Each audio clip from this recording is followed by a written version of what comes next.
When we are school children, we are encouraged to get the first place in the class, and the first place in sports, and so on. We are taught to become competitive in life. We develop an urge to be always ahead of others. The fear of being left behind with society's rejects slowly gets instilled in us. Our society is very competitive. This is not against our faith. Hasn't Christ told us that we must produce fruit, and even much fruit? But any human organization has its negative fallouts. Sometimes the internal rivalries among classmates make people ruthless. In some places, a real law of the jungle seems to rule the roost in our daily and professional relationships, as the weak and the poor get pushed out of the way. Let us all think clearly enough to accept the fact that the desire to dominate is more or less subtly tucked away deep within us. These days, there are people like the ultra-globalists who think that relationships between individuals and between countries could in fact be something else. The French geneticist Albert Jacquard, who is an ultra-globalization celebrity, has said, "I do not want to be a winner." For what is it to be a winner, if not a manufacturer of losers? But let us be reassured. The first apostles, already 2,000 years ago, were not very different from us. On the road to Capernaum in Galilee, they were discussing with one another to know who among them deserved the best places. While Jesus was trying to make them understand along what narrow and difficult path he himself had to walk, the path of suffering, in order to bring about the resurrection.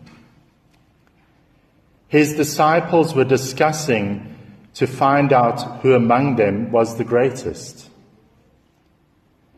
And so today Jesus sits down like a master engaged in teaching, calls the 12 to himself, and invites them to pass over from the desire for domination that lies hidden in their hearts, to become a servant of others.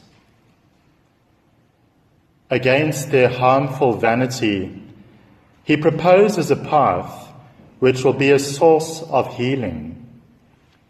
If anyone wants to be first, let him make himself last of all and servant of all.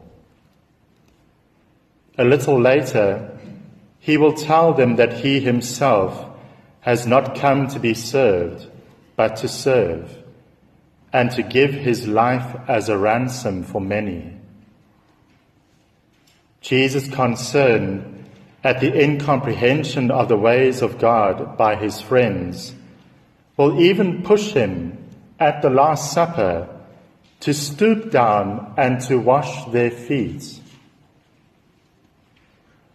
If Christianity had really been practiced by Christians in their daily life, it could have spared many a people the painful ideological detours that they have had to undergo in their history. But it is never too late to convert one's heart to the good news of Christ and to serve others. In the second reading today, St. James reminds us that the clashes and divisions among us come from within our own hearts. the Apostle James asks us, where do these wars and battles between yourselves first start? Is it not precisely in the desires fighting inside your own selves?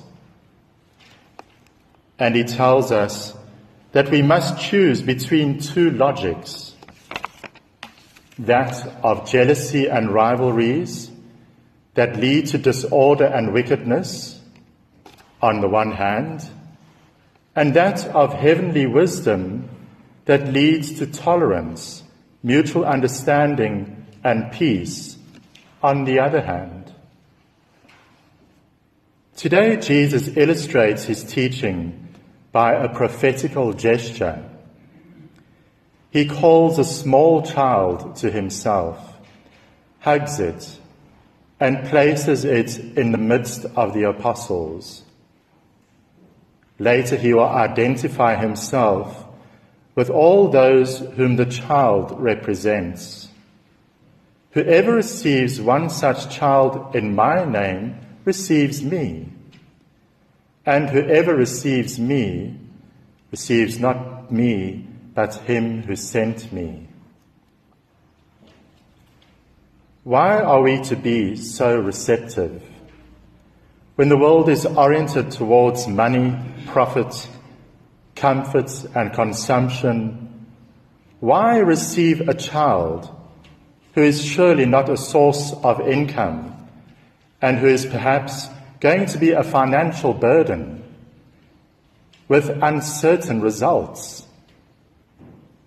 A child is vulnerable, whereas grown-ups can defend themselves. A child is fragile, weak and without defense. A child is small. He is the last of all and is the servant of all. Note that in the New Testament, the Greek word for child also means servant. Indeed, only those who are like children can accept that others are great.